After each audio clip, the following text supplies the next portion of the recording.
Very warm welcome to all of you. I know that we have about 150 attendees who have registered from all over the world.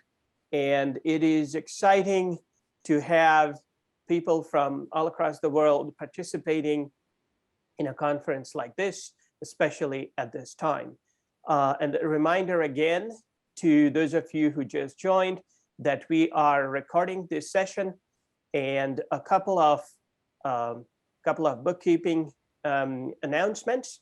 One is that if you want to ask a question, we would love these sessions to be interactive. If you want to ask a question, please put your question in chat. If you want everyone to see your questions, and if you want to ask the questions in private, please put it in the Q&A session. Only the panelists will be able to see those questions. And as the moderators, my colleague Amulya Yadav, who will speak to you shortly, or I will announce those questions to the speakers and have them answer the questions. So from time to time, we will monitor the chat and the Q&A sections and have your questions read aloud to the participants. In some cases, we might try to invite you or put you up as a guest panelist, hopefully in order, if you want a back and forth, and then we'll try to do that and see how that works, if that works. But the chat and the Q&A are the easiest ways to get the interaction going. All right, so a couple of words about the conference. This is about AI in a post-COVID world.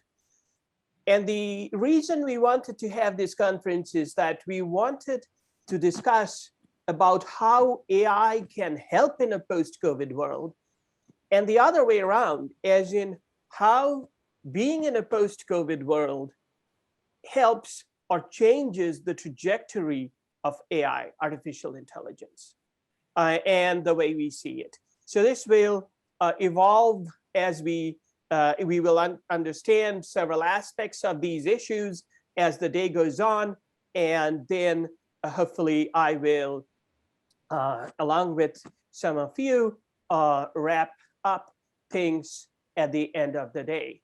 There is a question which says, hello, will the recording be uploaded to a platform? Yes, we will try to put all the recordings available from our website, which is ai.psu.edu. So on behalf of the Center for Socially Responsible Artificial Intelligence, which is a multidisciplinary center supported by over 10 colleges and several institutes here at Penn State, a very warm welcome to every one of you wherever you are in the world. And with that, I will give the stage to my co-host, Amulya Yadav, who will say a few words before we get on to the conference. Thank you, Prasenjit, and welcome everybody, wherever you're joining from. It's a pleasure to be hosting all of you in this unique one-off event that certainly I'm very proud of being able to organize along with Prasenjit, and hopefully we all take something useful from this. So with that being said, let me move on to sharing my screen so that I can share the agenda with you. And let me know if you don't see my screen. Right, so this is AI in a post-COVID world. And the organizers are Prasenjit and me. I am an assistant professor in the College of Information Science and Technology at Penn State University. And I'm primarily an AI machine learning researcher who works on socially relevant applications. The focus of this conference is COVID-19, right? And COVID-19 is something that has impacted all of our lives in a very visible way. It's changed our lives completely. Had it not been for this disease, we wouldn't be having this conference. We would certainly not be sitting on Zoom.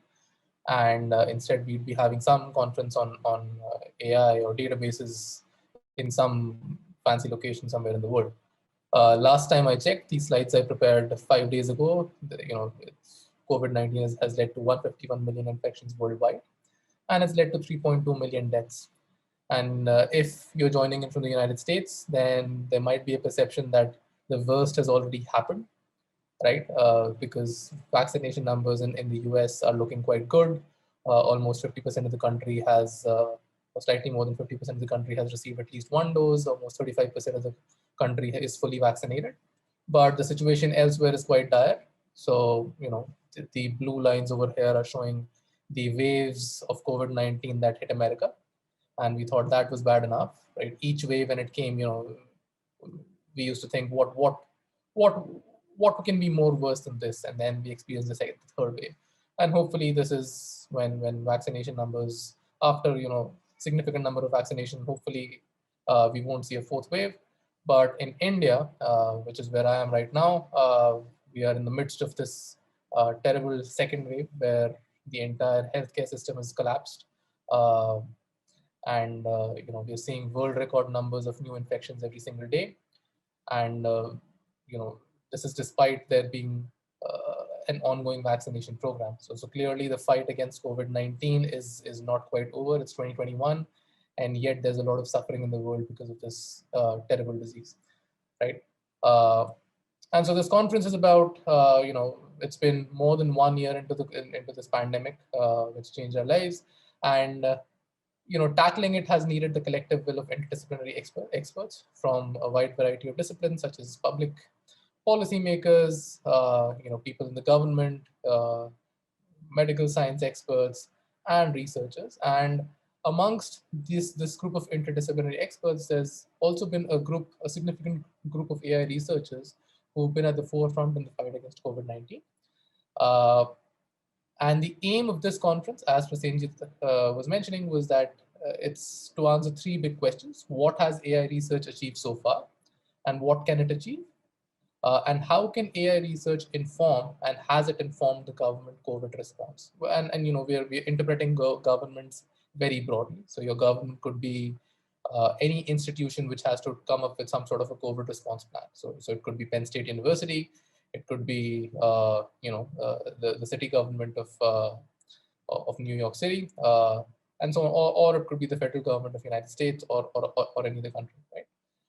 And then the third question that we would like to get an answer to by the end of this conference is, how will AI research change in response to this pandemic, both in terms of the kinds of projects that get funded as a result of this pandemic, and the kind of research that people want to do, or the realignment of interests that happened because of this pandemic, right? So we have a very tight schedule, so we'll try to keep on track. We will start off with an initial opening.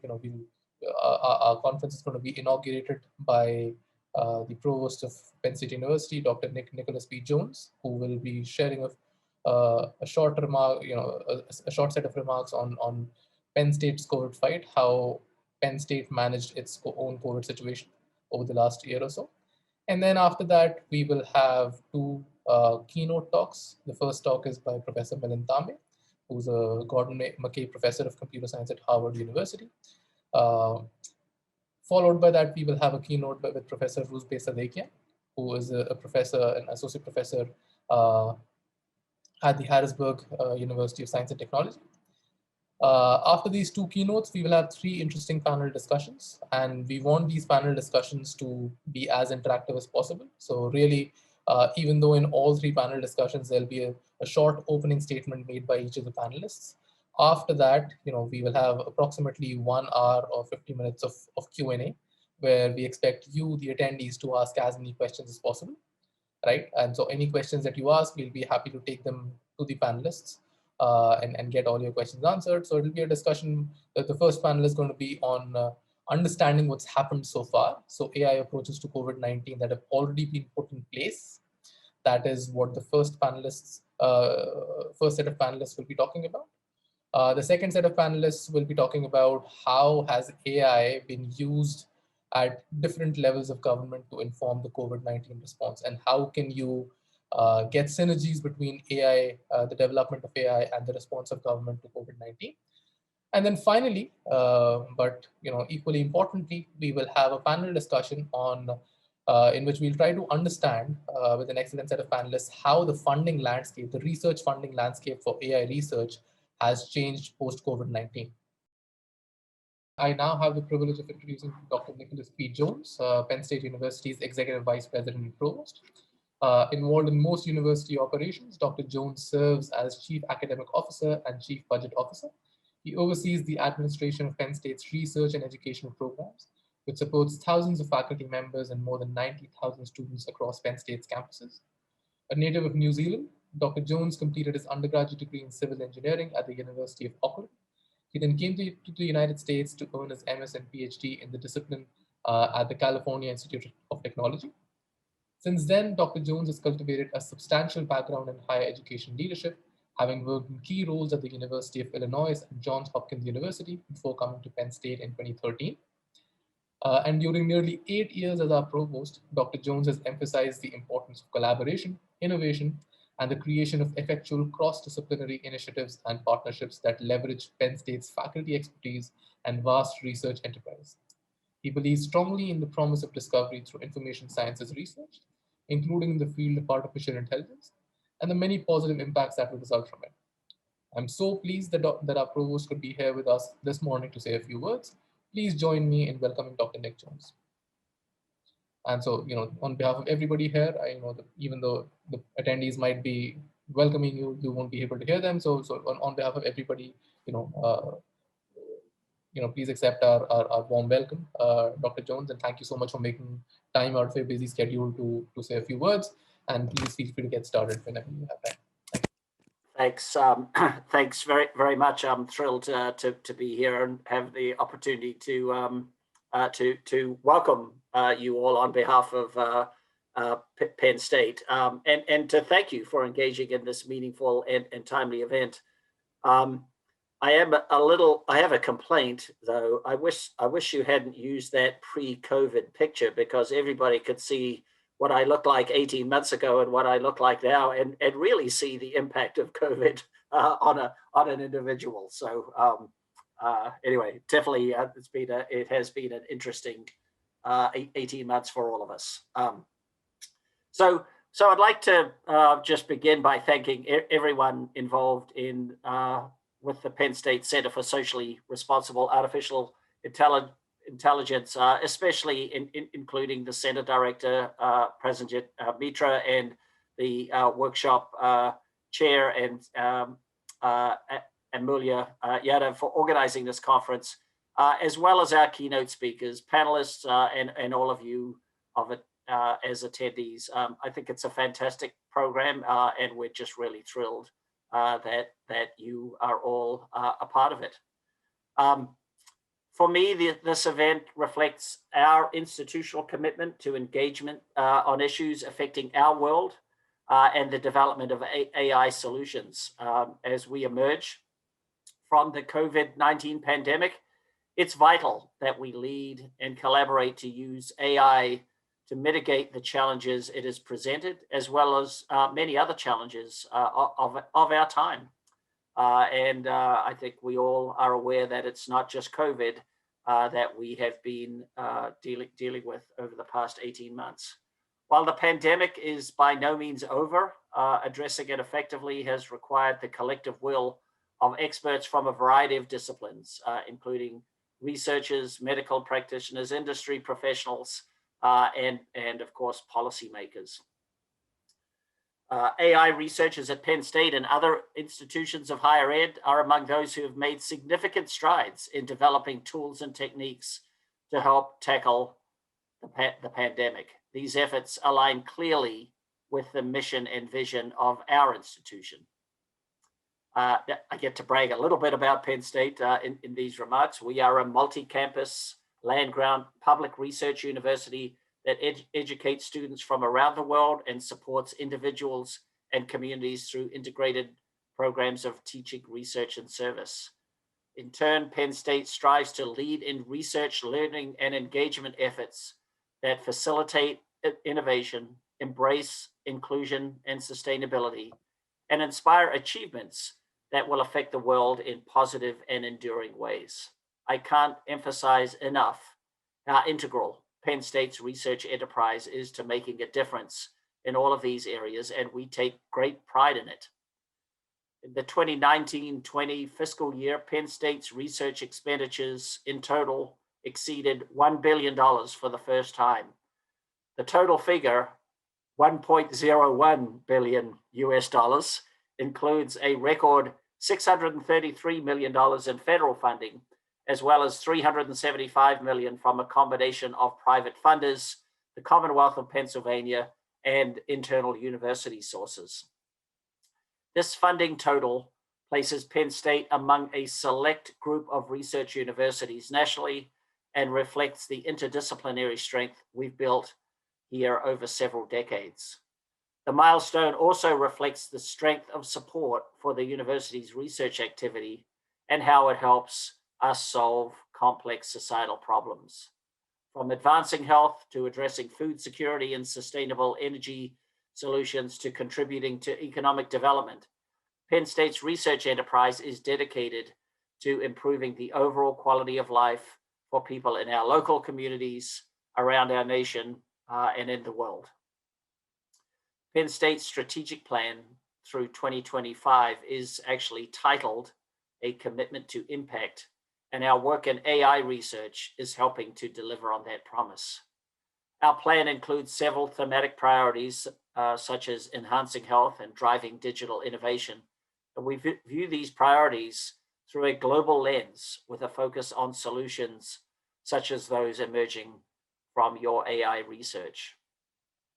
Of course, Penn State's pursuit of global leadership cannot be achieved unilaterally. International collaborations are on the rise, in part because so many challenges we face are complex and global in nature. They simply cannot be addressed fully by one institution or organization or even one country.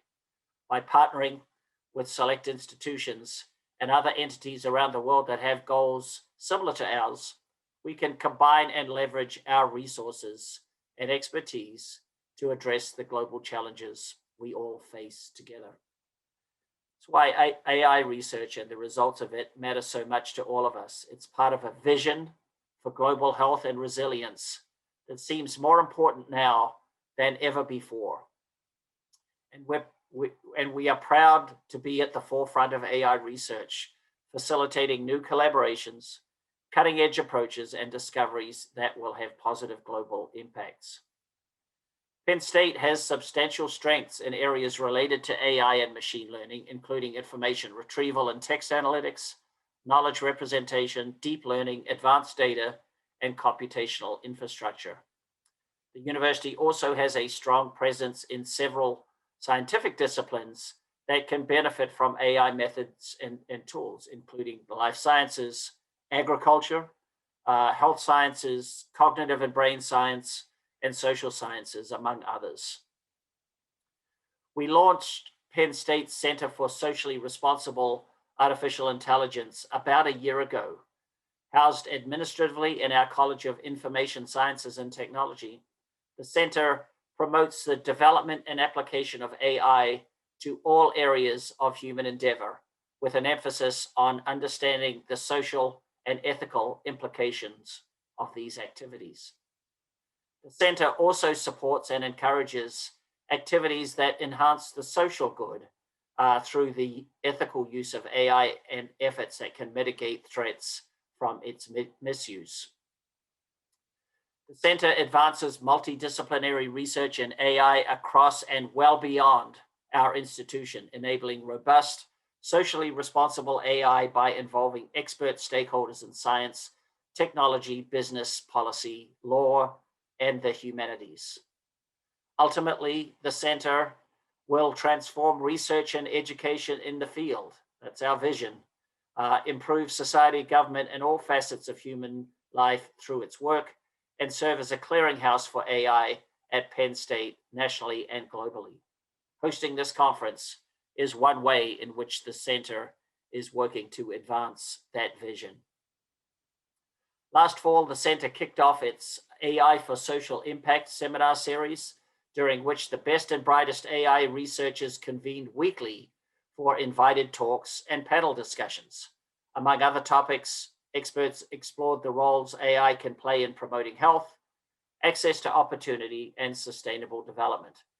They also examined how AI initiatives can be deployed in an ethical, inclusive, and accountable manner. The Center is very active and represents a substantial investment in this field of study, but it's not the only one. The Penn State Artificial Intelligence and Machine Learning for Industry Research Center is part of our Institute of Computational and Data Sciences.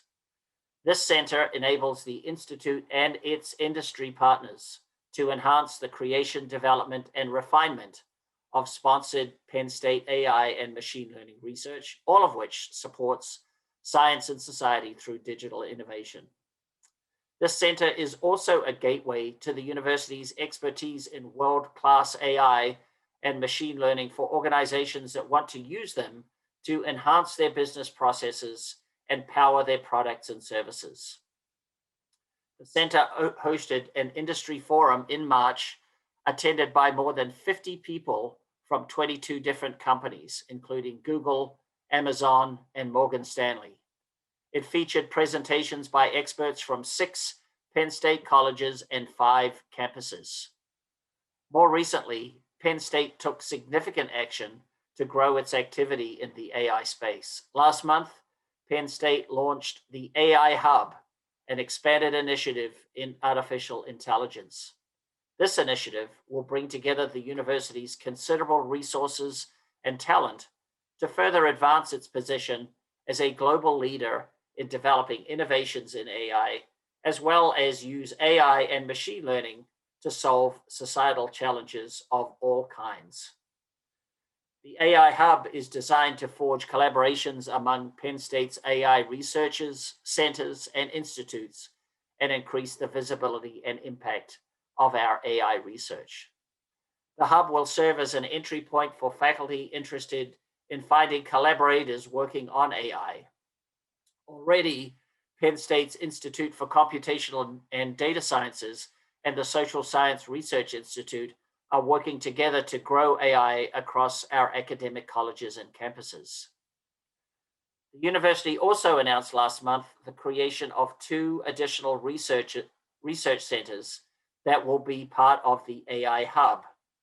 Within the new Center for Artificial Intelligence, Foundations, and Engineered Systems, researchers will advance AI foundations and techniques to deploy them efficiently towards applications focused on engineered systems. Funded and supported by the university and housed in our School of Electrical Engineering and Computer Science, this interdisciplinary center will bring together expertise from 75 researchers representing 24 academic units across Penn State to facilitate internal collaborations, technology transition, and external engagement. Meanwhile, the new Center for Artificial Intelligence, Foundations, and Scientific Applications will work on foundational advances in AI and their applications in accelerating scientific discovery. This center will be a collaborative, interdisciplinary effort that connects faculty from multiple colleges and institutes at Penn State.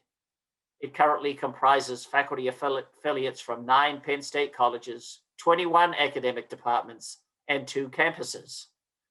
Together, these centers reveal Penn State's keen focus on AI and how it can be used to combat global challenges, including the COVID-19 pandemic. As AI tools become more powerful and resources become more widely available, additional researchers across dozens of Penn State's academic colleges and campuses are exploring how they can use AI in their research, and our AI-focused centers will help them do just that. Penn State's already strong multidisciplinary research base in AI spans machine learning and expert systems, computational social science, as well as policy.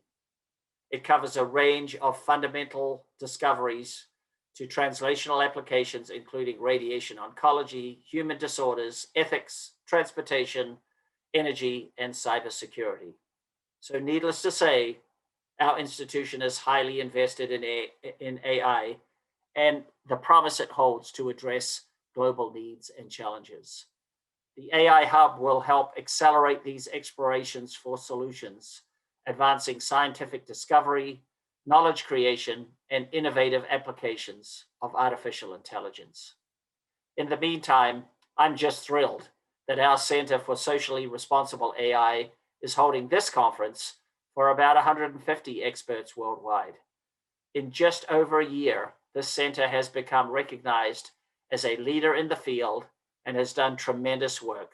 The future looks very bright. On behalf of Penn State, welcome and thank you all again for your involvement and engagement as we move forward. Please enjoy the rest of your conference.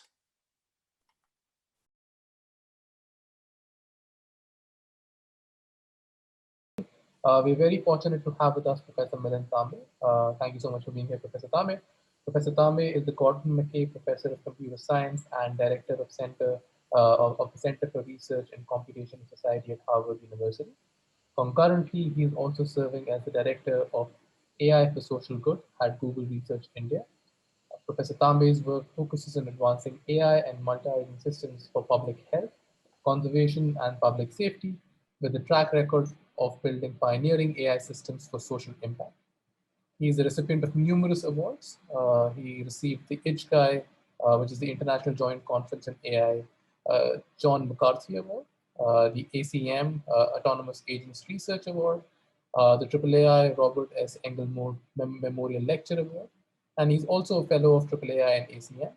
He's also a recipient of the Columbus Fellowship Foundation Homeland Security Award, Inform's Wagner Prize for Excellence in Operations Research Practice, the RIST Prize of the Military Operations Research Society, IBM Faculty Award, Okawa Foundation Faculty Research Award, and several others.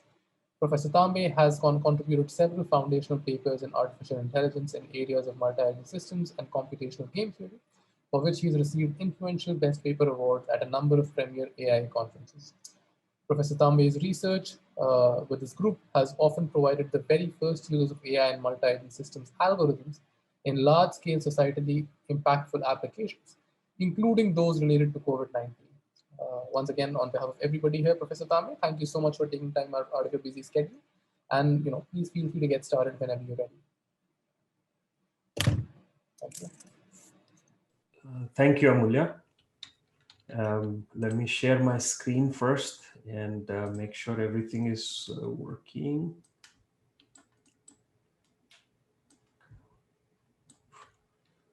Okay. So, can you hear me? Yeah, we can hear you. Awesome. Great. Well, thank you for inviting me, Amulya. It's a great honor. And thank you for all the audience to be here. So I'm going to be talking about our experiences using agent-based modeling and inference for COVID-19. I'm an AI researcher, and so the lessons that I'll talk about are what we learned from an AI perspective in this work. So before I begin, it's important to acknowledge the context that we are in. In the United States, fortunately, the number of COVID deaths and infections seem to be on a downward trend. We are even thinking about opening up things. For example, at Harvard, they are saying that our School of Engineering, we might even return to offices starting in June. However, the situation is quite different in different parts of the world. In India, for example, there's a brutal second wave of COVID-19 infections, 4,000 people, 4,000 deaths a day. In fact, experts are questioning this number and saying that it may be as high as 25,000 deaths a day. The newspaper reports are really heartbreaking, talking about a hell that's out here in 2021. And some looking at the bodies that are floating down the river Ganga are comparing it to what was happening in 1918 in the previous pandemic. So as I speak today, I recognize the heartbreak that's going on in different parts of the world. And hope that whereas I'll describe some of the baby steps in the context of what we are witnessing, that in the future, AI will play a more positive role in reducing this heartbreak, and we wouldn't have to suffer as much in the future. So with that, let me begin by talking about some of the research background of my research group of AI for Social Impact. And then I'll start talking about the work we've done with agent-based modeling for COVID. I wanted to acknowledge here Professor Amulya Yadav. I was very fortunate to be his PhD advisor.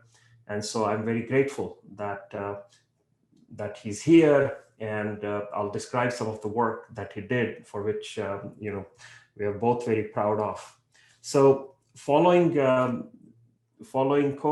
start of COVID in March of 2020, at least as we felt here in the United States, we've been pursuing agent-based modeling, and I'll outline quickly some of the works that we've done in terms of papers. I'll take a few minutes to outline some of the studies. What I wanted to highlight in the end were some of the lessons that we've learned as an AI researcher getting involved in this fast-moving field. And two members of my research group that I wanted to highlight are Brian Wilder, PhD student, who's a first author in several of these papers, and Andrew Perot, who's a postdoc collaborator and also first author in some of the other papers. And key collaborators, Professor Maya Majumdar, who will be a panelist a little bit later on today in today's program, and Professor Michael Mina from Harvard Chan School of Public Health. So let me begin by providing a background. And it's important to give this background so you understand where we are coming from and what lessons we had come into this field with. So my research team and I have focused on AI and agent-based systems and multi-agent systems research for social impact for the past 15 years, looking at topics of public health, conservation, and public safety and security. The key challenge we focus on is how to optimize our limited intervention resources in these domains. So in terms of previous work in agent-based modeling in public health, the big challenge we've focused on is we have large populations to serve, but limited public health resources. I'll highlight some of the work that we've done with youth experiencing homelessness in Los Angeles next, which led to innovations in social network algorithms. And this is this basically shows that social impact and AI innovation go hand in hand. Second, with respect to conservation, we have large conservation areas to protect limited number of ranger resources. Concrete example is work we've done in Uganda and Cambodia, where harnessing past poaching data, we are able to predict where poachers set traps or snares, and for the past several years have been able to remove thousands of these snares. The agent-based modeling work that we did here combined game theoretic modeling of interaction between rangers and poachers and machine learning. And previous to that, related to counterterrorism, we've contributed a new model called Stackelberg security games and contributed new algorithms that have been in use by security agencies, such as the US Federal Air Marshal Service, the US Coast Guard. So this is the actual use of our software in generating patrol routes for the Coast Guard or generating air routes for the Federal Air Marshals and others. So let me talk to you a bit about some of the work we've done in public health, in part to show the background that we bring to the table as we go about agent-based modeling in public health for COVID-19, but also this is some of the work that Amulya led while he was a PhD student, and I'm really very happy to highlight some of his accomplishments. So this is work. We were at the University of Southern California at the time, and there's a large population of youth experiencing homelessness. 6,000 youth sleep on the streets of LA every night. The HIV rates within this population are 10 times the rates of the normal housed population. We cannot communicate, of course, with every single individual about HIV risk behaviors. So shelters adopt this peer-led approach for HIV prevention. So they'll invite key peer leaders, educate them about HIV, and expect these youth to talk to their friends and their friends to talk to their friends, and information to cascade in a social network in this fashion. This is real face-to-face interactions. This is not happening over Facebook, for example. Now, some of you in the audience may recognize this as the classical problem of influence maximization in social networks in computer science. We are given some social network graph G, and we are trying to choose K peer leader nodes in order to maximize expected number of influence nodes, in order to maximize expected number of youth who will be informed about HIV prevention in our context. We assume here information spreads with this independent cascade model. So basically we inform a youth A about HIV prevention, and A will talk to their friend B with some probability, and B will talk to their friend C with some probability, and information to cascade in the network in this fashion. I'm not going to go into technical details, but trying to apply standard computer science techniques in this domain of HIV prevention amongst youth experiencing homelessness led to new innovations within this area. Specifically, the social network itself is not known, and therefore we have to sample the social network before we can apply AI algorithms. And so this clever sampling, along with other innovations, led to a newer algorithm called sampling healer, which is what we used in our work. So I'm just going to jump into results. Recent study that we completed and reported just this spring in AAAI Conference 2021 outlined the results of a study with 750 youth. This is work done jointly with Professor Eric Rice of social work at University of Southern California. And as far as we know, the first large-scale application of influence maximization for public health. This is work done jointly with 3 drop-in centers in LA for homeless youth, My Friend's Place, Los Angeles LGBT Center, and Safe Place for Youth. Here we recruited 250 youth in each of the 3 arms of this large-scale study. So one arm was our sampling healer algorithm, another was degree centrality, the more traditional approach of bringing in the most popular youth in order to spread influence, and the third arm, there was no intervention at all. And basically in each arm, we recruited youth according to the recommendations of that algorithm as peer leaders. And then we waited a month to see what were the changes in behavior of the entire population, including the non-peer leaders. And then at the end of 3 months, again, what were the changes in behavior? I'm just going to give you a quick sample of the results here. So after we selected peer leaders, at the end of 1 month, here's what we see.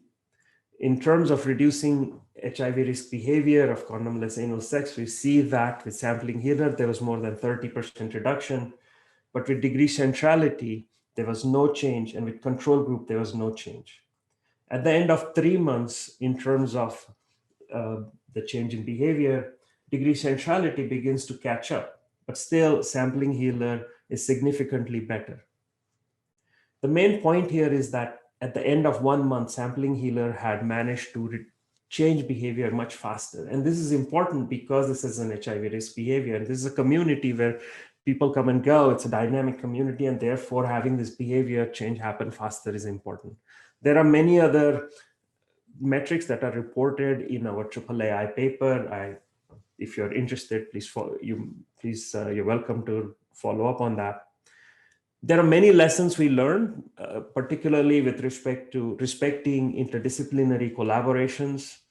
And the other big lesson we came out of this was there was a pace of AI research which was much faster. So we would come up with algorithms every few months in order to publish in the latest conference because of newer ideas. Whereas the field study that was going on with social work took 2 years to complete. And so there was this mismatch in terms of the pace of research, the pace of publications in the AI research versus what was going on with the field study. And you'll see in the work with COVID that tables were turned, and our partners required a much faster turnaround time, and the AI research was much longer. So this was kind of an interesting change for us. So in fall of 2019, we moved from University of Southern California to Harvard, me and my research group. We were beginning to settle in. We were trying to form collaborations. And that's right then when COVID hit. And I wanted to describe some of our experiences as we started to build up these collaborations and the research that followed. So we got into this agent-based modeling just because that was, COVID was very much on the minds of all of our collaborators in public health that we were talking to. And so I'm going to start by talking about the work that we did first in modeling COVID-19 dynamics.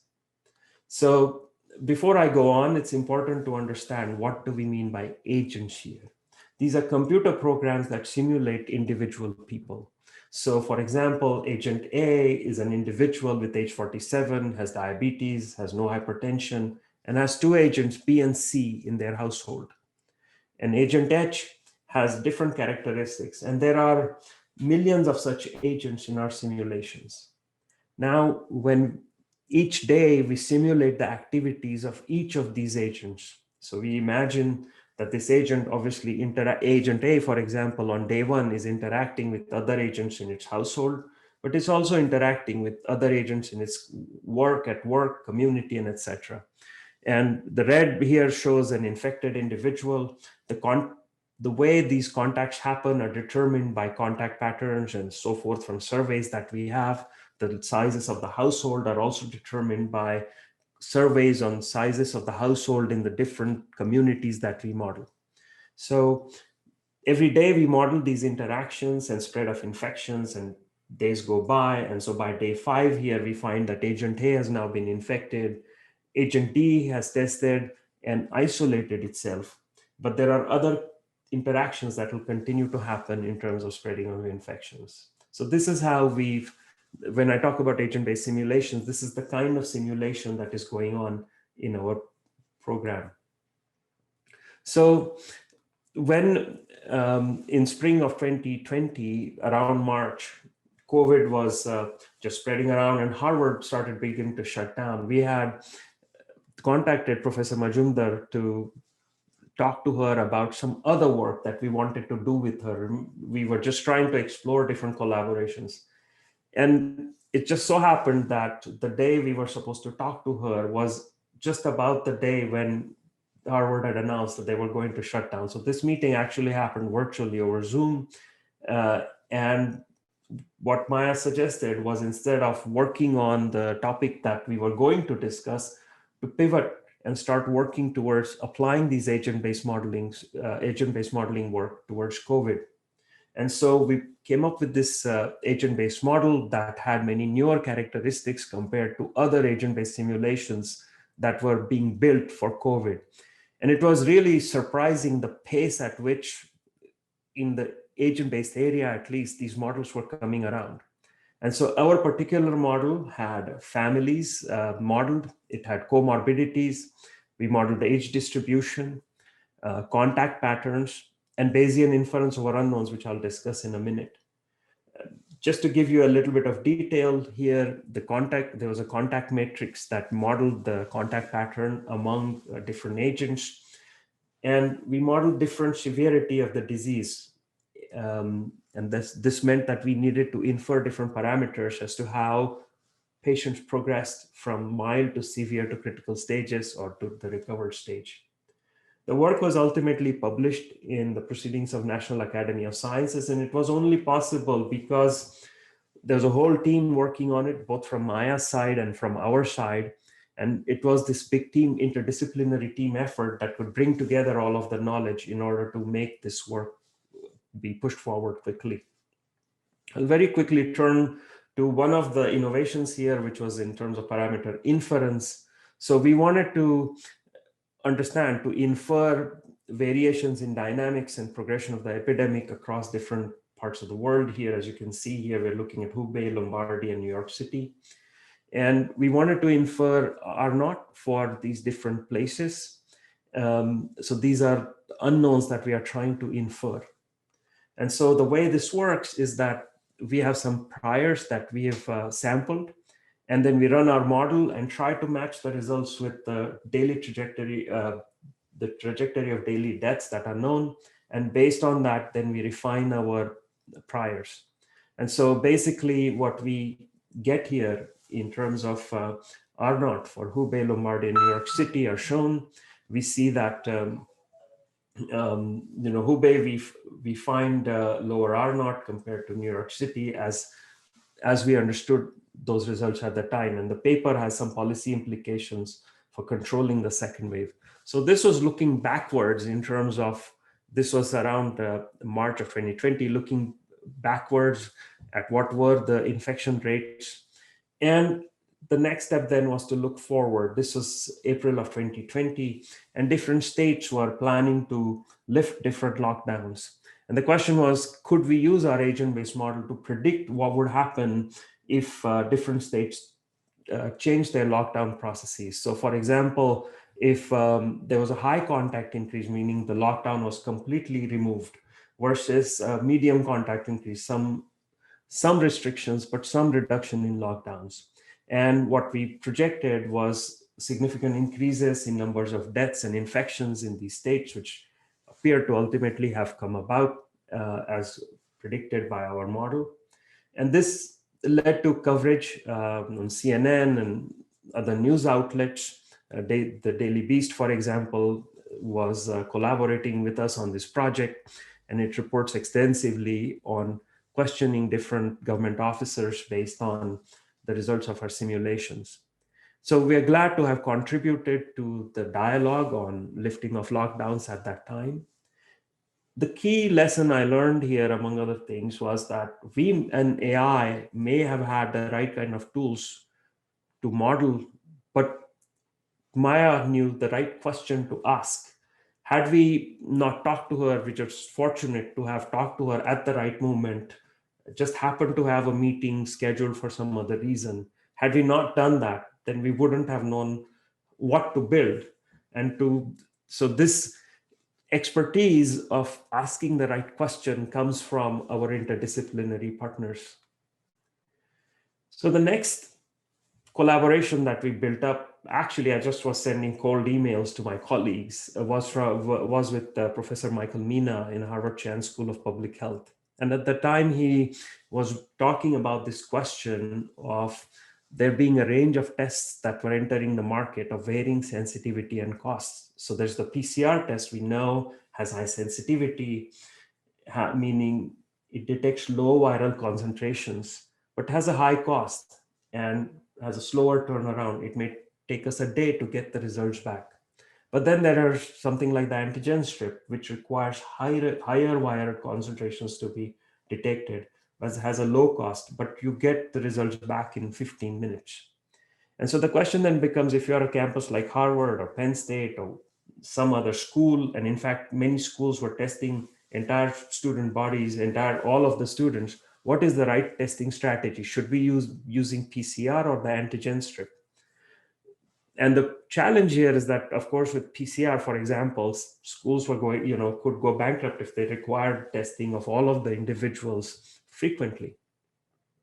The result of our study was published in Science Advances. This is also joint work with Professor Glarmore and others. And so, again, we are trying to compare this PCR testing with antigen strips. So we applied our agent-based modeling here to assist in trying to understand the impact of these two different testing strategies. So the way this works is that we're going to test the entire population, and anybody who tests positive, we are going to isolate them.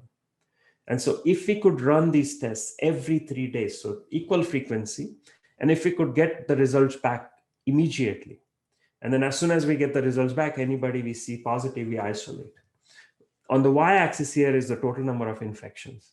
If we could run everything frequently and get results back quickly, what we find here is that the more sensitive test is indeed better in terms of reducing total number of infections. However, if there is indeed a day's delay, as is true for the more sensitive test in getting results back, there is a day's delay in isolating an infected individual, then the advantage of the more sensitive test is lost. In fact, it leads to more infections. Furthermore, because of the cost, if we can only run this more sensitive test every 5 days instead of every 3 days, again, the advantage of the more sensitive test is lost. The key conclusion here is that rapid turnaround time and frequency is more critical than sensitivity for COVID-19 surveillance. That is, applying these antigen strips, using these antigen strips is a more powerful weapon in this pandemic rather than relying exclusively on the PCR test. I've learned a lot from Professor Mina, and one of the things he points out is that for public health, we need different weapons in order to control the pandemic and not necessarily apply the same techniques that are used for medical diagnosis. This work was referenced by the World Health Organization, guidance that it gave on testing, and has had extensive coverage in the news media, in New York Times and Washington Post and Time and so on. One day we were thrilled to get up and see Dr. Anthony Fauci discussing our paper. I hadn't anticipated the paper actually being discussed by someone like him, but that was amazing. Great honor. And then, of course, all of this is really intellectually being pushed by Michael, and he has been consulting with the Biden task force. The end result in terms of policy impact of this is approval of at-home tests for these antigen rapid tests. And Michael Mina, as recognized here, has been one who has been calling on federal regulators for almost all of past year, arguing over and over again to clear these rapid antigen tests. And so we're very glad to have played some role by doing our agent-based modeling in helping make that argument computationally to CDC and other agencies. So again, the key conclusion here was that we knew how to do agent-based modeling, but it was Michael who knew what question to ask. Otherwise, we would have struggled. I mean, asking the right question was more important here. Third topic I wanted to cover is outbreak detection. So this is again a topic that's near and dear to our hearts. As we know, we are, I'm sure you are too, we are eager to come back to our offices as a research group so that we can work together again. And the question is, we may have on our campuses infections that may be rising. So this is the actual data that we may have on our campuses. The R value might be increasing, infections may be rising per day.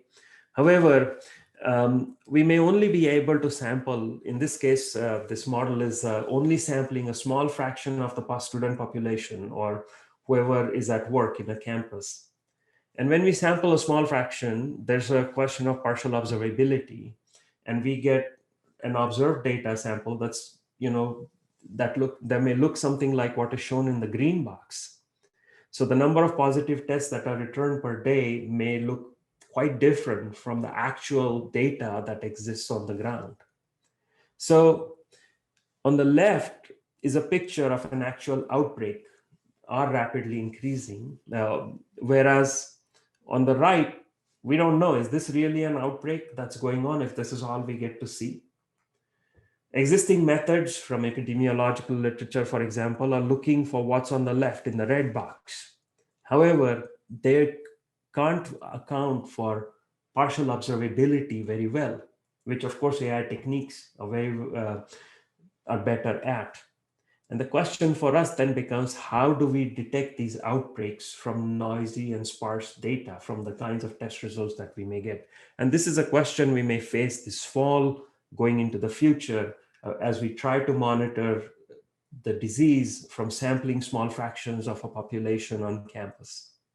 So looking at this observed data, this noisy, sparse data, can we in fact infer that R is rising above 1 so that there is actually this growth of infection? So this is work led by Brian Wilder, in which he appealed to stochastic variational inference to draw a posterior distribution.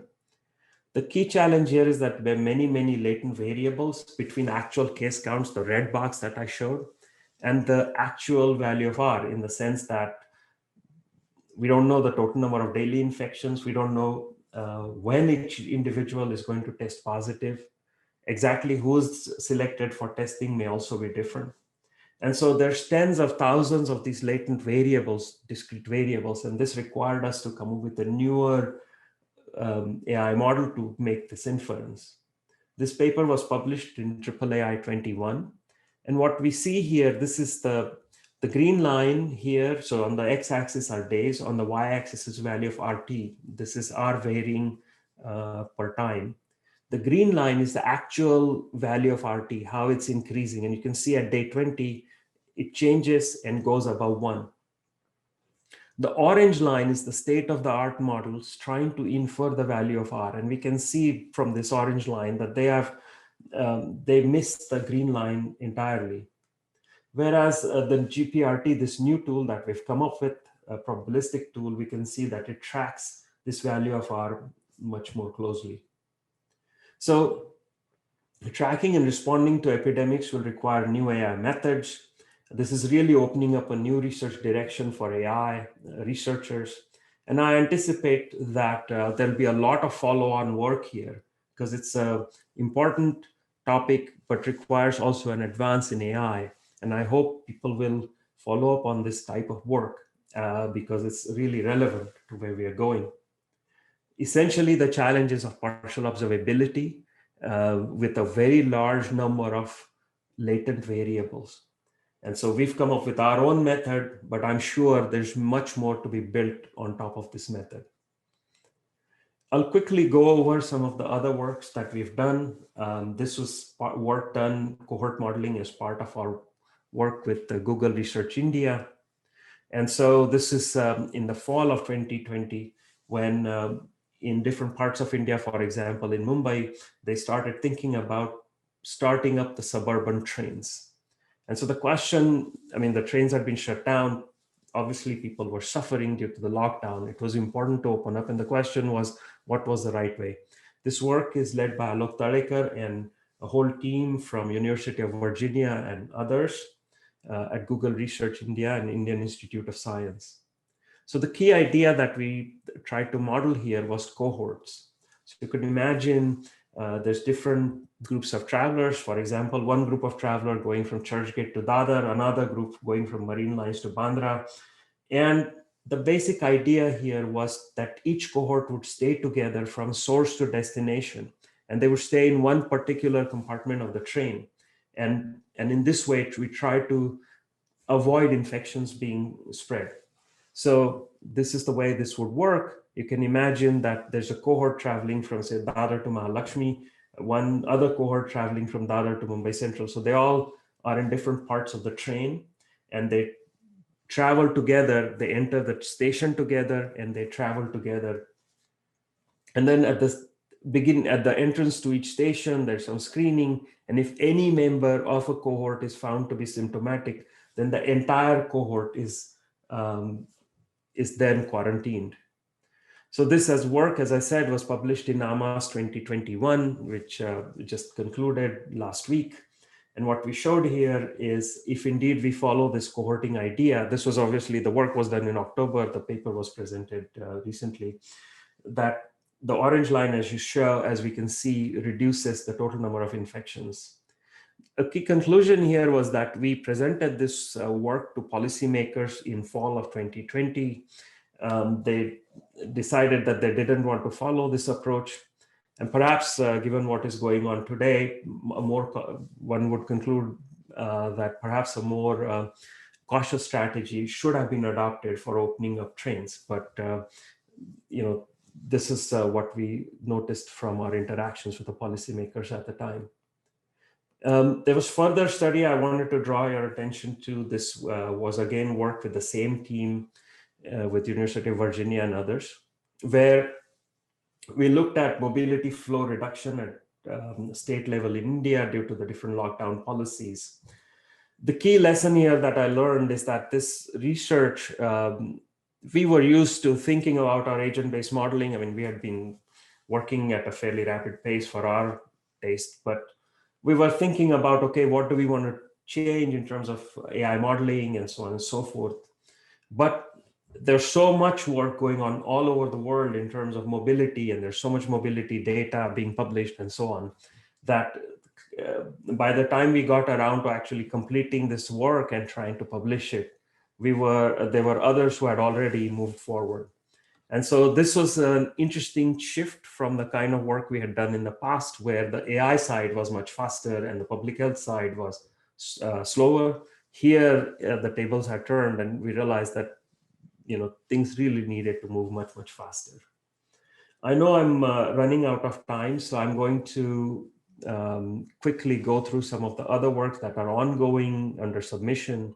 So for example, decentralized policy making. I mean, clearly this was much more relevant perhaps earlier, where there were different policies being recommended at different levels of the government, from federal level to state level to a county level. So that meant there were perhaps clashes in terms of the policies that were recommended in terms of how to control infections.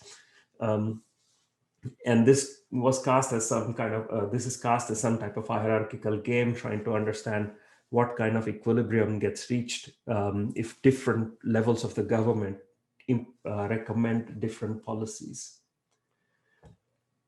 Another area of work we investigated was risk-based quarantine. So rather than the policy that anytime anybody tests positive, to quarantine them for 10 to 14 days, the basic idea here was to, when a person tests positive, to look at, to monitor for a couple of days the cohort that particular individual has shown here. You know, agent A has tested positive, they're isolated. However, their contacts B, C, E, and D, who normally would also be quarantined, are instead monitored on day 6. And if none of them show any symptoms, then on day 8, they're released. This was a simulation study we did, trying to check what the impact would be. It led to 40% fewer quarantine days with not as much increase in number of infections. So this is a ongoing simulation study and something to be investigated in the future. So I wanted to end here and talk about some of the lessons that we've learned from this work. Clearly, interdisciplinary research is important in this context of agent-based modeling in COVID-19. We as AI researchers may have tools to help, but we don't know what questions to ask that are relevant. And I point this out to my students that in this instance, for example, Michael Mina had the right question. We may have had tools. And of course, Michael did a lot of additional work to support his case, but we just didn't have any clue to the right question to ask about the kinds of tests, you know, the rapid antigen test versus PCR. And this is not a question we would have come up with. And as such, the amount of AI innovation was not as much, but the impact was much greater because it was the right question at the right time that got asked. There are, of course, newer AI research challenges that have come about, as I mentioned, with the detection of outbreaks and partial observability. The pace of AI research, I've been used to a situation where the pace of AI research is much slower, and pace of AI research versus our collaborators, there's a mismatch, but it was usually that we wanted to publish faster because we had newer algorithms and testing things out in the field was slower. Here, tables were turned. And so this is something that we had to adjust to. Not every question that got asked succeeded in publication or policy impact. So I mentioned to you the work with respect to modeling of cohorts in trains and others. And there were other questions where we investigated, but so it's not the case. So there's obviously still a hit and miss type of situation. I'm hopeful that what we've done in all of this is seed new interdisciplinary collaborations between AI and public health. And I foresee a future where these disciplines come together so that we have a whole new set of trainees that come together and answer these questions. There are newer conferences that are now popping up in this space. And so I hope this will lead to a whole new area of work, given what we've all gone through and are still suffering through. It is a very important area for us to look at in the future. And I'm hopeful, at least in my research group, that we will be able to build in this area. And I hope that we can persuade others to join. It's really too important to not be working in this area now. Finally, you know, in this area, as with others, when we work in this area of AI for social impact, we have to understand that lack of data is the norm and should be part of our project strategy and shouldn't be an obstacle that, you know, since there is no data, we're just not going to work on it. So this is with respect to, for example, the partial observability and detection of whether there's an outbreak on campus. Partial observability, lack of data, that's often going to be the AI question, AI research question to answer. So I'll stop here. I know I've exceeded my time, but thank you for inviting me. And if you wanted to follow me on Twitter, that's my handle. So thank you. And I'm happy to take a quick question or two, Amulya, and then hand it over to you back to you. Thank you. Thank you, Milan, for that wonderful and inspiring talk and for all the work that you've done. Uh, we have one question from Rinkat Goel. Can you slightly elaborate the technology framework used to develop these agent-based models, especially because of the large number of parameters that are considered? So when you say technology that's built, I mean, agent-based simulations is something that we've been doing for past, many years. I guess I've been involved in agent-based modeling and simulations since 1990s. The particular techniques continue to evolve, but essentially you are really modeling each individual. The basic idea here is each individual gets modeled as a individual with particular characteristics, or in this case, age and health conditions and family that they belong to. We model the fact that they interact with other individuals at work. And of course, in this case, we are interested in spread of the epidemic. So what we are trying to model more effectively are the interactions and not other details that are not particularly relevant for spreading of this disease. And so, I mean, I hope that answers somewhat the question that was asked. And then there is the question of inference of unknowns. So basically R naught and so forth. And as I showed, the way we do this is by doing this type of Bayesian inference. Let me see if I can go back. That may take me some time to go back to the actual slide that I have on this. Let's see if I can go there. But hopefully, that may remind you of what we were trying to do here. So this is the way this works. We sample priors and then run the model and try to match this trajectory of reported deaths. And that allows us then to come back and figure out the right kind of values for these unknown parameters, the start time of the infection, the infectivity, and so forth. And so that is the way this model gets run. Hopefully that gives you some sense of what's going on, but there's of course the paper that has much more detail if you're interested in following up on that. I guess one way in which this question can be inferred, at least my reading of the question was that since, as you mentioned in your summary slide, that lack of data is the norm, right? And so since we don't have as much data for COVID-19, it's only been a year, and there have been many different kinds of models for modeling the spread of COVID-19. Some are agent-based, some are not agent-based, right? In epidemiology, you have these differential equation-based SEER models, which don't require as many parameters to be estimated as compared to agent-based models, where you're trying to so grant, it's definitely the case that you will be able to draw richer inferences with agent-based models because of the traditional things that you do model. But given that there's less data that we are working with, I mean, how does this trade-off play out, that you want to model these additional things which do play an important role, but in doing that, you have to estimate new parameters. You have to, find out values of new parameters that you just don't have the data to work to estimate well.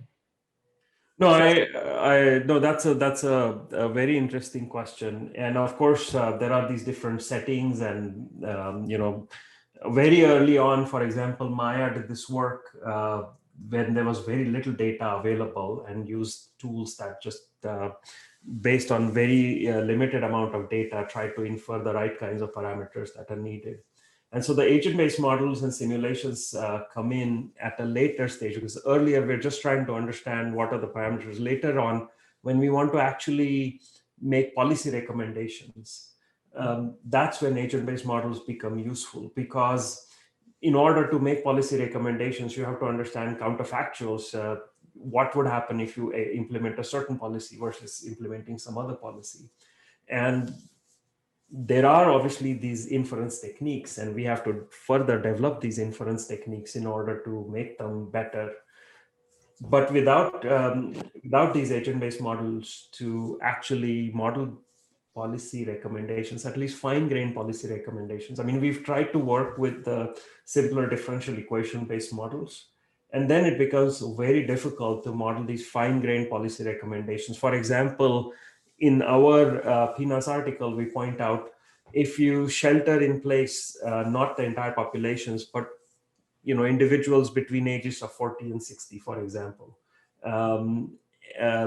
what would happen? So rather than necessarily saying anyone above a certain age are all to be sheltered, which was often done, we require sort of odd even type of interaction, so that half the population would shelter voluntarily, another half would go to work, etc. These types of flexible policies were difficult for us to model using these other tools, and agent-based models allowed for that type of flexibility. So it's an important and interesting trade-off, and I don't think we know enough. And in talking to our epidemiologic friends, what we found is that there's a certain affinity to the simpler models, but what I understood from them is also in part because, AI researchers, agent-based modeling researchers have not essentially interacted. We just haven't formed these kinds of interdisciplinary collaborations as much. And I'm hopeful that as we go into the future, these collaborations would allow us to push some of these models. I'm not in favor of trying to push them down the throats of our collaborators, when in the beginning, right at the start of the epidemic, for example, when there's very little data available. But as time goes by and we start asking what are the policy recommendations we want to give, this just agent-based modeling seems like a much better tool. It allows for all this flexibility, so that we can come up with finer grained policy recommendations that are less burdensome for the population, that allow for less suffering for people. And so it's important to develop this tool. So I think in the interest of time, we need to stop there. There's a follow-up question by Rinkaj Goel in the Q&A. So if you want, you can answer that. Perhaps I can take it offline. I don't want to derail your program. So sure, thank you again for inviting me. Really appreciate it. Thank you. Oh, you're most welcome. Thank you for giving a talk here. And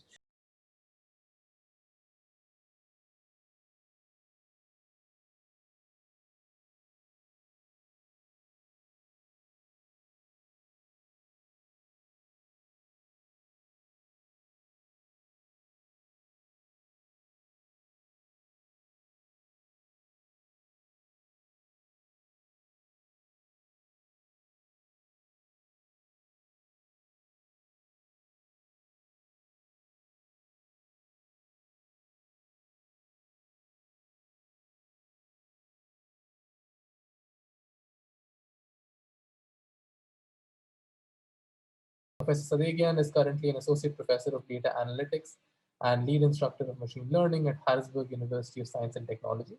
Since June 2020, he has also been a member of the Pennsylvania Department of Health Task Force of Rural Population of COVID and COVID-19. Upon graduating with a degree in electrical engineering, Dr. Sadeghian worked for 7 years in several industries as a senior industrial automation engineer. Later, he pursued his PhD in signal processing with a focus on speech recognition. During his PhD, Dr. Sadeghian worked on speech features as the baseline to diagnose speech delays in children and Alzheimer's disease in elderly people. To address these issues properly, he conducted a deep learning framework and has published several papers that have proved this hypothesis of using speech recognition in diagnosing health disorders in early stages. Professor Sadeghian, once again, welcome, and please feel free to get started whenever you're ready. Thank you. Thank you, and thank you for having me. So let me share my screen and then start from there. I do my best to make it as quick as I can. Hope that the screen is visible to everyone. So good morning, everyone. I hope you're doing great. I'm going to talk about the response of the government to COVID-19. That's the topic of my work. And what I'm going to do here is, and today is, we mostly focus, and I'm somebody like you, we all focused on different problems related to COVID and how to use AI to respond to these problems. But there have been small pieces that we all missed, and I figured out down the road when I was part of the task force that I'm going to talk about it. So I'm going to focus on the findings that we had in our task force, and I'm going to talk about what we have done, and then put in a word and say what we are missing in AI world. And that's something that I couldn't figure out unless I was in this task force. So I will start with how was the task force started, the idea, what was behind it, how it went through. Then I'm going to talk about the subgroup of rural area that was part of this task force. And finally, the recommendations that this task force provided to government. And at the end, I'm going to wrap up and see what are we heading at from here, how AI can respond to the shortages that I saw during the last few months that I have been in this area. So while I'm moving forward, I'm going to go over many of the recommendations and documents, and to be accurate, I do my best to read exactly the recommendations and sentences that we provided for government. So the whole idea started with the growing concerns of COVID-19, and the point was that this problem is going to affecting the minority populations in the state of Pennsylvania, and the health disparity is something that we needed to respond. So on April 15th of 2020, the government of Pennsylvania, Governor Wolf, announced the creation of this COVID-19 response task force for health disparity that was supposed to help communicate issues with how the pandemic is affecting the state's minority and vulnerable population. The idea was that it was seen that the major COVID-19 outbreaks have occurred in vulnerable communities, including ones where people do not speak English. The task force was assigned to work on improving data collection so we can get a better statistical understanding of how the virus has affected the different groups of people. And this task force comprised of several members of the government administrations that was led by Lieutenant Federman, and including the executive directors of each of the government commissions, member of Department of Health Equity Response, some of the stakeholders that are in this area of healthcare, and many other people who were involved in this task force. And the goal of the task force was to prepare recommendations to the government that will address the short and long-term consequences of COVID-19 pandemic in the state's minority and vulnerable communities. In the first meeting, we had several discussions, and the first thing that came up was that for example, a few things that were discussed was mandating for healthcare providers to include race and ethnicity data for patients tested for coronavirus, including sexual orientation and gender identity in contact tracing data, highlighting the need of more accessible testing, including more location, access for uninsured and non-discriminatory providers, increasing the support of community providers, highlighting the important work they are doing to mitigate the spread of coronavirus. Among all different solutions, some subgroups were formed to focus on specific concerns, and those subgroups were supposed to report to the main task group. The subgroup of healthcare disparity in rural area was one of those subgroups that was started its meeting since May 6th of 2020. The member of this subgroup were from academia to healthcare providers to government and several other stakeholders. In total, more than 20 people started the team, and then down the road, more people joined this task force. And I was one of the members of this subgroup. Since not enough data was available on PA Department of Health website, we had to do some preliminary population analysis using, for example, census data to help the task force understand what the problem is, who we are dealing with. For example, which counties have significant rural population? What is the characteristic makeup of the population, their race, their gender, age, income distribution, household characteristic, what business occupy in some of these counties, for example, the distribution centers, prisons, military bases, farms, and so on. What level of population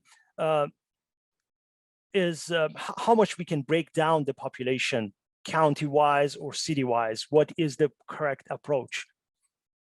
So with that in our mind, based on the census information that we had for the average American rural, we needed to find a definition of the rural area. And based on this census definition, rural is an abstract concept of rolling hills and farmland rather than the concrete definition. So it's really difficult to find a term or a definition for rural area. But the Census Bureau defines the rural as any population, housing, or territory which is not an urban area. And now we have two problems. What is the urban area? The urban area, by the way, is defined as urbanized areas and urbanized clusters, which means urbanized area have a population of 500,000 or more, and urbanized clusters, urban clusters, have a population of 2,500 or less. So, or at least 2,500 and less than 50,000. So we are dealing with the population, with the areas that have population less than 2,500. Now, the other type of definition that came up was based on the density. For example, a county or school district has their own population, and municipal has another definition. For example, for county and school district, a county or school district is in rural when the number of person per square mile within the county or school district is less than 284. And then similar definition exists for municipal, whereas we're looking at the same density of 284 persons per square mile, or some of them just look at that 2,500 population, less than 2,500. So with all of that in mind, we decided to go over some of the facts and figures that we have about the rural area to get a better sense of what are the population that we are dealing with. And you see some of them are highlighted here. For example, in 2018, nearly 3.4 million people, or about 26% of the total population of state, which was 12.8 million residents, lived in rural counties. And county-based, we considered 48 counties as rural counties, and that's another part that are some discussions about it. The definition, federal-based and state-based, are slightly different. From 2010 to 2018, rural Pennsylvania population declined about 2%, whereas urban area population was increased by 2%. From 2000 to 2018, that's a good thing. Rural area has become more racially diverse. In 2000, we had about 5% of the total population that were non-white or Hispanic, whereas in 2018, this number was 9%. On average, rural Pennsylvania residents are older than urban PA residents. In 2018, 19% of rural population were 65 years old or older, compared to urban area, this number is 17%, 19 versus 17. From 2000 to 2018, the number of rural and urban seniors increased more than 18%. And you probably ask yourself, why is it important? Down the road, I'm going to talk about it, especially about accessing to technology. That's one of the aspects that we are missing. I'm going to talk about it later more. In 2017, about more than 175,000 people moved into rural area. 37% of them were from outside of the state, and 63% of them moved from urban area of Pennsylvania. But during the same period, about 37% moved to the urban area of the Pennsylvania. From 2010 to 2017, the number of births in rural area was decreased by 4%, whereas in urban area, this number was increased by 3%. And then in 2018, near to 90,000, more than 90,000 rural residents were foreign born, or we can say 3% of the whole population were foreign born, whereas this number in urban area was 8%. So by looking at these numbers, we divided the urban area and rural area, and this is the map that shows what type of population we are dealing with, just county-based. The green counties are the counties that are in rural area, and the yellow one are those who are in urban area. And you see that we are dealing with more rural counties than urban one, although the population is different, and we talked about some facts about the population, but area-wise, it looks like rural area is more spread compared to urban one. How about access to the job? It looks very small here, but I'm trying to go over some of the most important one. The dark blue graphs that you see here shows some facts about the job, the percentage of the job in urban area, and the light blue shows in rural area. And then on the horizontal axis, you see the different sectors or disciplines. For example, jobs related to farm, we have more jobs in rural area compared to urban area.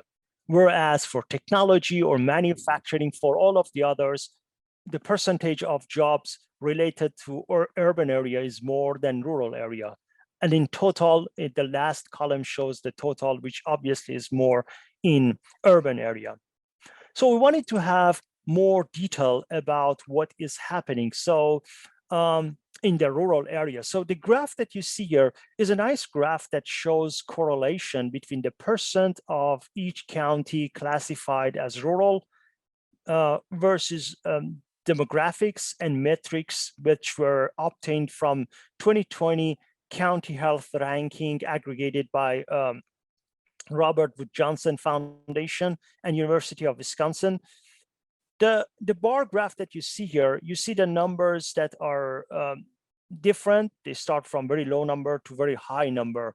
The numbers that are below -0.5 or above 0.5 show more correlation. Dark red and dark green show more correlation. For example, there is a strong negative correlation with population and being in a rural area.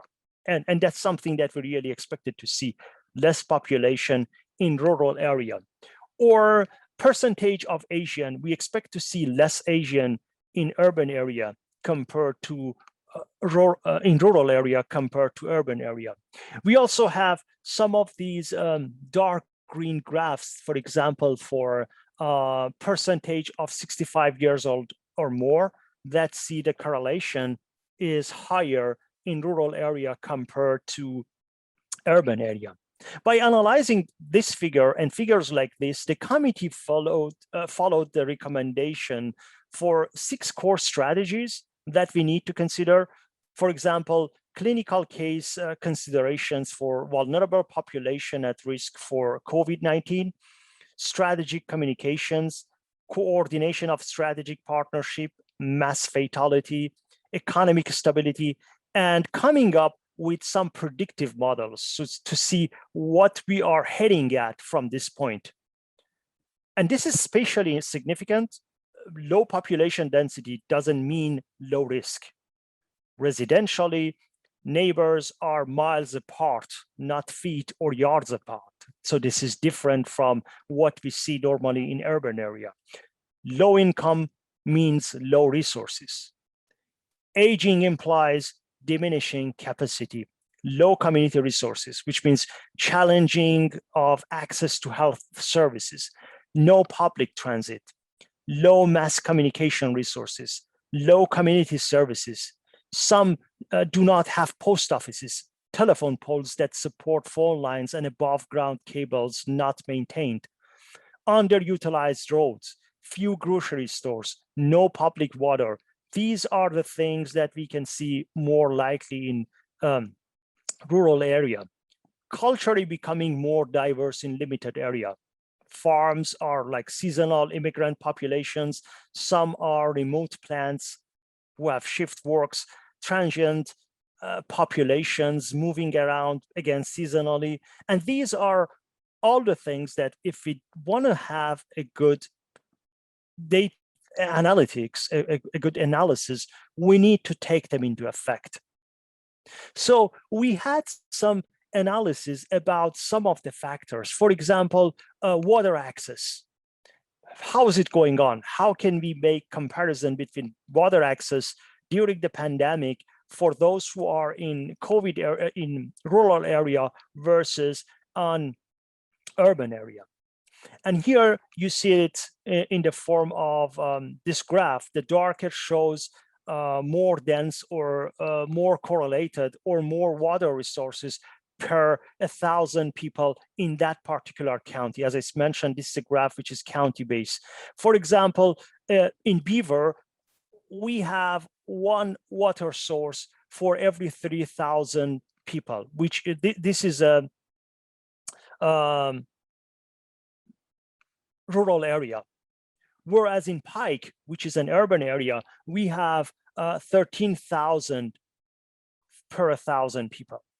So it seems like the resources for rural area, water resources, is less than urban area.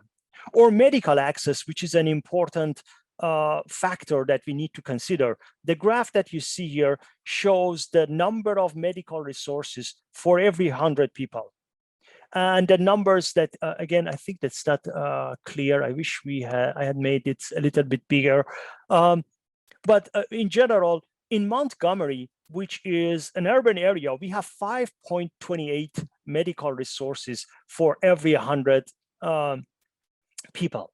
Whereas this number in a rural area like Sullivan is 0.64, or 1.8 for 100 people in Wyoming, which is 5 times less than Montgomery, or 4 times less than Chester, which is another urban county. So they are all the facts that lead us to, we need to pay attention more to this area. And here we have more analysis of what is happening in rural area. So as I said, we have 2 types of definition. One is state-based definition and one is federal-based definition. And you see the total number of medical centers for each of them. And then some of the facts that we have about each of these, I mean, in general, the average on the rural counties. For example, critical access hospital, we have 17% in rural area. I'm just going over the first definition. With that says we have, in total, we have 79 medical centers. And if you look at the numbers for the emergency department, which is required for some cases of COVID, we have 83% of them that have emergency department. Even worse than this, the ICU, you probably know better than me that during the COVID, many of the people needed ICU. And if you look at this number, it doesn't look fine. We have only 25% of these medical centers that do have actually ICUs, or ICU, CCU combined. Only 43% of them have such a room. We also looked at some of the correlations that we have, associations that we have. For example, accessing to emergency, and it's highly positive correlated that those who are in rural area do not have access to medical like emergencies. Why is it important? We all know why healthcare is important for overall physical, social, and mental health status, for disease prevention, something that we saw in COVID-19, for detection, diagnosing, and treatment of illness, for the quality of the life, for preventing from death, for life expectancy, to have a good healthcare access in general. And one of the issues that we have here, and we saw it, for example, in low-cost hospitals that we mentioned, is financial. Financial means to pay for services. For example, paying for healthcare insurance, which is accepted for providers. It means that reaching to services that should be fair for everyone and should be provided for everyone. And those people in rural area, they need confidence in their ability to communicate with healthcare providers, particularly if the patient is not fluent in English or has poor health literacy. With all of that, we came up with some initial recommendations. For example, let's address systematic bias and embed cultural competence in employment, insurance, and benefit policies. Establish a no wrong door approach to benefits, education, and enrollment by state agencies. Partner with community-based organizations to communicate information about existing programs and eligibility. Providing state funding for health insurance and health insurance navigators. Introduce measures to protect patients from balance billing. We don't want to see them to see surprise bills. While we were analyzing just the medical thing, we thought that the problem is broader. We need to look at SDOH. Probably some of you are familiar with the term, which is social determinants of health, which are the conditions in environment where people are born, live, learn, work, worship, age, affect a wide range of health, functioning, and quality of their life outcomes in general. Social determinants of health, or SDOH, have a major impact on people's health well-being and quality of their life. And this led us to create some tasks, and teams started to work on these tasks. For example, characterizing population density beyond resident to understand the exposure risk, characterizing the health and community services to understand prevention, intervention partners, and resourcing, communications issues. So the final recommendations that we came up with were summarized in 4 different categories. Food, which is an urgent need. Food is critical aspect to health. In rural Pennsylvania, the largest spatial industry is agriculture. Due to perceived or a possible imminent threat of the nation's food supply, testing of all those agricultural frontline workers from field to plant to logistics to retail is necessary. We strongly recommended that immediate on-site testing using a test with the least false positive performance should be provided. What is the output of this? The output is that testing of all frontline workers associated with the national food supply chain at entities within the Pennsylvania is going to be our priority. The outcome, knowing the level of pandemic spread in variety of instances of food supply. And this can help us to enable some interagency coordination response to mitigate the spread of the problem. And the impact is definitely going to be the assist of frontline workers, food supply frontline workers with appropriate and timely assistance, and then regain and maintain the public trust in full supply chain. For example, we also work on what has happened in it's just a side thing. Me with one of my colleagues, we worked on the effect of COVID on the way that people are getting their food, how often they're going to restaurants. There was some analysis that we did, and most of the people believe that the food was, they are not assured about what they see in their food. So that's why the numbers declined pretty fast during the pandemic. At least one of the reasons. The other thing was technology access, which the priority is going to be intermediate as a strategy to minimize in-person transmission of COVID-19. Many people started to use telemedicine. This requires good, consistent internet broadband service performance and more recent technology that is adapted to higher transmission speed. This increases the visualization accuracy, and this is required for this type of healthcare area. So the output of this consideration is improving the existing infrastructure to address indicated prevalent issues through possible collaboration. The outcome will be if both the broadband infrastructure and distribution of minimally appropriate technology occurs, many rural populations will be able to use this telemedicine service. The impact will be improving the quality of broadband service and access to appropriate level technology that will contribute to more timely discoveries and intervention services and increase the prevention among the risk that might be one of the disadvantage of this population.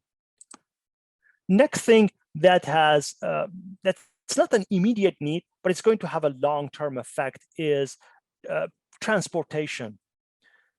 If timely inclusion in telemedicine is not an option, then the persistent issue of non-emergency medical transportation, that we call it NEMT, has increased importance and urgency. Due to the sparseness of the population, and we saw it, and the sparseness of medical and social service centers, the travel distance to access to care is an important aspect. So if we focus on this issue, the outcome will be increasing the NEMT options with few qualification restrictions and mandatory anti-discrimination for NEMT using. The outcome will be more engagement, compliance among rural population that could lead towards improving the health quality. And then impact would be better health outcomes among more rural Pennsylvania. And finally, the final recommendation was to Department of Health, PADOH. We asked them to develop strategic intervention and prevention plan that coordinates across agencies and state departments. For pandemic, for example, contact tracing was one of the strategies that was required. Regardless of social class, population characteristic, people are very mobile, and we all know that. To effectively manage this deployment of resources, spatially significant definition of population need reconsider to include their activity base. The output of this will be interdepartment, interagency coordinated capture of at-risk population. The outcome is going to be a more accurate estimate of population at risk, and the impact is going to be a better understanding of operation effort and resources to respond appropriately and obviously accurately. Sorry, I'm going a little bit fast. I'm doing my best to catch up the time. And finally, from here on, what is going to happen from this point on? My background is mostly on ML. So being in this group helped me a lot to see some of the things that I didn't pay attention to it that much. And this helped me to understand it more. For example, SDOH, we need to focus on long-standing disparities that we have. This COVID-19 has renewed the focus on long-standing disparities within the US healthcare systems. And I showed you some of them. That was something that many of us were not aware of it. For example, I have seen many papers that I actually had a paper myself long time ago about allocating the medical centers that can help people who are suffering from opioid. This gives you this information that things on rural area are totally different. Not only the healthcare, first of all, is important. We need to focus on SDOH, but even for that, if you want to work on accessing people to healthcare, accessing people to some of the community activities, we need to pay more attention, special attention to this population. The other thing is that how well our algorithms are. Are we sure about covering all the people that are in different groups? Many people believe that AI is by nature it's biased. And we as people who are in this area need to capture it as much as we can. And it is possible only if we see some of the facts that are going on. I try to show you some of them, but there are definitely more than that. We just look at the very small aspect of the people, aspect of people's lives, which is living in this rural area. Then some of the considerations that we consider all the time is not going to be true, because the story in rural area is going to be completely different. The other thing is the importance of training and education. Education comes from education from your teams, from our teams, to the people who are end user of the AI. We need to have multidisciplinary teams, and this is going to be another factor also, that they need to have enough knowledge about the people, the team that they are providing the software to. And finally, the last thing that I thought it might be important is the effectiveness. AI is only helpful when applied judiciously by subject matter experts, by those who are really understanding the problem. If you don't have enough knowledge about different aspects, then the tool that we provide is not going to be that much effective. For example, when you're designing a contact trace tool, do you know that your model needs to consider some of the facts that we talked about rural area, about the sparseness of the population and the way that they prefer to have access to their medical centers? These are the things that I think we have missed, but we definitely need to consider it. So I tried to go pretty fast over there, but I'm happy to answer to your questions if you have any. Great. Thank you, Professor Sadeghian, for the wonderful talk. We do have some time for questions if we are completely going to skip our 10-minute break. Anyway, any questions? I guess one question that I have is, thank you so much for sharing all the work that you did as part of the task force. Is there any avenue for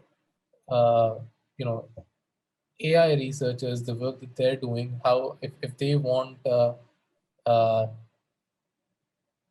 even if the work that they're doing is not necessarily directly going to be impacting the policy, if they would like their work to at least be presented to task forces such as this, are there any avenues that that exist, and if so, how do AI researchers go about accessing these platforms, if such exist? Very good question. And actually, while I was working in the task force, I saw the interest. I saw that, I mean, you have seen it in different disciplines. People are getting more and more familiar with AI and machine learning. And with that, first of all, most of the people don't have enough knowledge. Many people see still AI as like a magician or something that's going to solve every problem for you. And the others see it as something that you should not trust it. Otherwise, it's going to ruin the whole job that you have used for a long time, you have had for a long time. So it's our job to make the trust. if we could make the trust, then definitely there's a huge potential here. We tried some of that. We tried to, for example, we provided the model to predict the mortality based on some of the information that we have. I know many researchers have worked in this area and have provided papers, but we also, with my team, worked on making prediction about the mortality based on some of the factors that we have on COVID-19. But yes, to answer your question, yes, definitely there's a huge potential here. There's no doubt in it. Okay, so great. Thank you so much, Professor Sadeghian, for that wonderful talk once again.